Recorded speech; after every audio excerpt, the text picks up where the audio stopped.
नमस्कार। आज चलतु पूरापूरी मार्केट स्टाइल रो छोले भटूरे बनैबा। पूरापूरी चटपटा छोले आउ क्रिस्पी भटूरे आपण मैंने देखिपे यार कंसिस्टेंसी। तो से मुझे किसी काबुली चना को राति सारा भिजेक रखी तो सकाळु यह बहुत सुंदर भाव में फुली सारी। काबुली चना को निहाती 8 घंटा भिजेवा द्वारा यह बहुत भल भाव में फुली थाए। एबे आमे गोटे प्रेसर कुकर रे काबुली चना को देदेबा। गोटे आलू मु चोपा छड़ी के पकईली। तो मु गोटा आलू को कौन पे पकई आपण मानकु पछरे कहबी। तो मुझे किसी डालचीनी तेजपत्र देइची। गोटे टी बैग देइची। आपण मान पाखे जदि टी बैग नहीं आपण मैंने चाहपत्ती को पानी रे बॉईल करके तार पानी को मध्य दे परिबे, जहाँ फल कि छोलेर कलर बहुत भल आसए। एबे आमे एथिरे स्वाद अनुसार लुण, हलदी गुंड, अल्प बेकिंग सोडा मुझे जहाँ फल कि छोले बहुत भल भाव में परफेक्टली सिझी जाए। यह आम 4टी हुइसिल आसला जाए बॉईल कर नबा। एबे चलतु भटूरे आमे डो प्रस्तुत करबा। सेथिपई मु एठी 3 कप मैदार 1 कप सुजी देइची। सुजी दबा द्वारा भटूरे बहुत ही क्रिस्पी बनी थाए। तो एबे आमे एथिरे स्वाद अनुसार लुण, अल्प चीनी एवं हाफ चामच बेकिंग पाउडर देइथिली एवं घर तैयारी फ्रेश दही मुठी 3 चामच देइची। एबे आमे यहाकू सुखिला भल भाव में हाथ रे मिक्स करबा। तापरे आमे अल्प अल्प पानी देकी गोटे डो बनैबा। आमे डो पूरापूरी सॉफ्ट बनैबा। आमे टाण डो बनैबानी, पूरापूरी सॉफ्ट डो आमे इथिरे दरकार हमको भटूरे पई। तो देखंतु हमरो डो केते सॉफ्ट हेची। मु एथिरे अल्प ऑयल लगे नेथिली। ऑयल लगेवा द्वारा यह हाथ रे चिपकी न थाए, बहुत बढ़िया भाव में चकटी हो जाय थाए। तो देखंतु हमरो डो पूरापूरी नरम हेकी पूरापूरी रेडी हो गलानी। यहाको आमे कभर करके अध घंटा जाए फुलिबा पई छाड़ी दबा। तो एठी मु गोटे ग्राइंडिंग जार रे किछि कट्टा अदा, रसुण, 2टी कंचा लंका एवं धनिया पत्रर डेंफ देकी अल्प पानी देकी गोटे स्मूथ पेस्ट बनै नबा। एवं सही ग्राइंडिंग जार रे मु किछि टमाटो को मध्य काटिकी दे दिथिली। आमे टमाटो प्यूरी बनै नबा। एवं गोटे चॉपर रे मु 2टी पियाज को भल भाव में चॉप करके नहीं जाइछि। आपण माने चाहिए बाटिकी नहीं परिबे, नहले छोट छोट करी काटी मध्य पारिबे। तो मु एठी चॉपर रे चॉप करके नहीं जाइथिली। तो आमर छोले मध्य भल भाव में बॉईल हो गलानी। चलंतु देखिबा। एहाकू आमे हाथ रे चिपिया द्वारा जेमती यह पूरापूरी मैश हो जाउथबो। एबे आमे टी बैग आउ तेजपत्र एथरु काढ़ी नबा। देखंतु या केते सुंदर भाव में मैश हो सारची। एबे आमे कड़ाई रे ऑयल गरम करबा। ऑयल भल भाव में गरम हो गला परे मु एथिरे किछि गोटा मसला दे देथिली एवं हाफ चामच जीरा दे देथिली। जीरा भल भाव में फुटिला परे आमे एथिरे हेंगू ऐड करबा। हेंगू दबा द्वारा छोलेर फ्लेवर बहुत भल आस्थाए। एबे आमे चॉप करके रखिथिबा पियाज को एथिरे पकेई गोल्डन ब्राउन हबा जाए फ्राई करबा। एबे आमे या पे गोटे सुखिला मसला प्रस्तुत करबा। सेथिपई मु गोटे गिन्ना रे 1 चामच छोले मसला देइची एवं हाफ चामच धनिया गुंड, हाफ चामच जीरा गुंड, हाफ चामच आमचूर पाउडर दबा एवं एहाकू आमे भल भाव में मिक्स करबा। चलंतु देखिबा हमर पियाज मध्य गोल्डन ब्राउन हो गलानी। एबे आमे एथिरे बाटिकी रखिथिबा अदा, रसुण, कंचा लंकार पेस्ट को दे दबा एवं भल भाव में आमे एहाकू मिक्स करबा। एथिरे आमे हळदी पकेइबा। मु एथिरे अल्प बटर देइथिली। बटर दबा द्वारा छोलेर टेस्ट बहुत भल आसी थाए। आपण माने बटर निश्चय भाव में ऐड करंतु। छोले रे बहुत भल फ्लेवर आस्थाए। एबे आमे एथिरे काश्मीरी रेड चिली पाउडर दे दबा एवं एहाकू बहुत भल भाव में मिक्स करबा।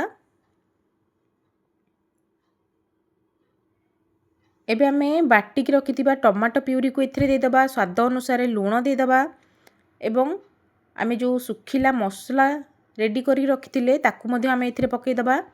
भल भाव में आमे मिक्स करके याकू कवर करके आमे कसी नबा। देखंतु मसला हमर भल भाव में कसी हो सारलानी। एबे आमे बॉईल करके रखिथिबा आलू को एथिरे पकेकी भल भाव में मैश करबा। एथिरे बॉईल आलू पकेया द्वारा ग्रेवी बहुत बढ़िया कंसिस्टेंसी आसी थाए, थिक आसी थाए। जदि आपण माने आलू खाउ नांती तो किछि छोले को मध्य आपण माने ग्राइंडिंग जार रे ग्राइंडिंग करके एथिरे ऐड करि परिबे, जहाँ फल रे ग्रेवी रो थिकनेस आसी थाए। पूरापूरी मार्केट रु किणी के आनला भलिया लागि थाए। तो एबे आमे बॉईल चना एथिरे पकेई बहुत भल भाव में याकू मिक्स करबा। देखो या केते जल्दी केते कम समय रे रेडी हो गला। या को आमे कवर करिकी आउ 5 रु 7 मिनिट जे आमे याकू कुक करबा। छोले भटूरे खाइबा पई समस्त को बहुत ही पसंद लगी थाए। छुआ मानकर तो फेवरेट होई थाए छोले भटूरे।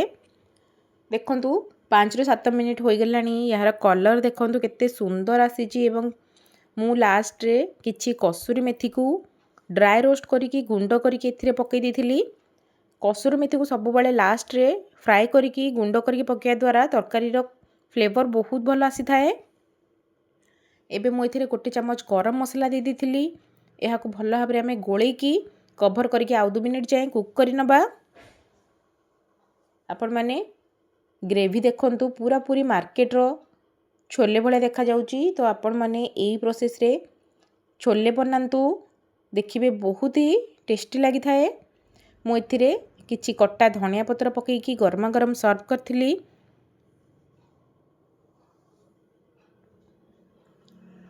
देखंतु हमर छोले पूरा पूरी रेडी हो गलानी। यार ग्रेवी देखंतु केते सुंदर आसीची। एबे चलो तमे भटूरे बनेबा। सेथि पई आमे मु एठी गोटे गुळा नै जेथिली एवं एहा को मु फोल्ड करिकी भितर पटु फोल्ड करथिली। एई भलिया भितर पटु फोल्ड करिकी गोल गोल करबा द्वारा हमर भटूरे बहुत ही सुंदर भाबरे फुली थाए। एहा को किछि ऑयल लगे नबा एवं हाथ रे आमे प्रथमे भटूरे को एई भली भाबरे शेप दबा एवं हल्का हल्का हाथ रे आमे एहा को बेली नबा। एहा को आमे पूरा पतला बेली बानी कि मोटा बेली बानी।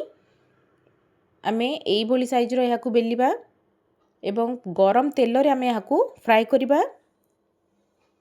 देखंतु तेल हमर भल भाबरे गरम होई गलानी।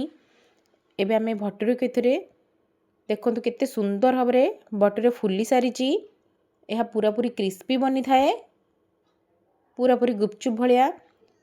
देखंतु आमे सबुतक भटूरे एई भली भाबरे छाणी नबा। देखंतु पूरा पूरी गुपचुप भलिया ऊपर पूरा टाण आउ भीतर पूरा सॉफ्ट बनी थाए। तो मु आपण मानकु देखौची केते सुंदर फुलीची। आपण देखंतु सुजी दबा द्वारा यह बहुत क्रिस्पी बनी थाए। जदि आपण मानकु क्रिस्पी पसंद नहीं जदि सॉफ्ट पसंद तो आपण माने सुजी को स्किप मध्य करि परिबे। मु याकू भांगी कि आपण मानकु देखौची। देखंतु भीतर पूरा जाली भलिया हे जाईची।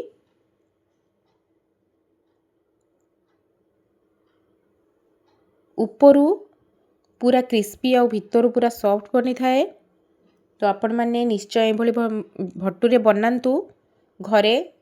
आमे याकू गरमा गरम छोले सहित सर्व करिबा। मु किछि कंचा लंका को काटिके एथिरे दे देथिली एवं पियाज को मु या ऊपर दे देथिली जा फल रे कि देखिबा को पूरा पूरी मार्केट स्टाइल रो लागिबो। यार ग्रेवी देखंतु आपण माने खाइया को बहुत ही टेस्टी लगी थाए।